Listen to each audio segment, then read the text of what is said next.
ভাই ও ভাই একটা পতাকা কিনে দেন না, আগামীকাল 16 ডিসেম্বর রাস্তা সাজাবো। ভাই বস্তির পোলার কথা শুনছেন? সে নাকি 16 ডিসেম্বর উপলক্ষে রাস্তা সাজাবে। রাস্তা সাজাবি? পকেটে টাকা আছে?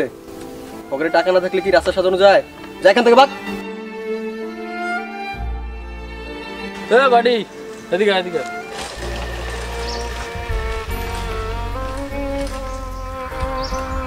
আচ্ছা ভাই, এটাই কি বিজয়ের উৎসব?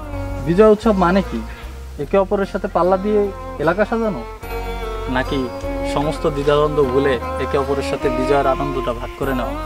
একটু আগে না তোমরা স্কুলে গিয়ে মেয়ে দেখার কথা বলছিলে? এটাই কি আমাদের স্বাধীনতা? এই জন্যই কি আমাদের দেশ স্বাধীন হয়েছিল? শত শত মা বোনের ইজ্জত বাঁচিয়েছিল কি তোমাদের মতো ইফটিজারদের হাতে তুলে দেওয়ার জন্য?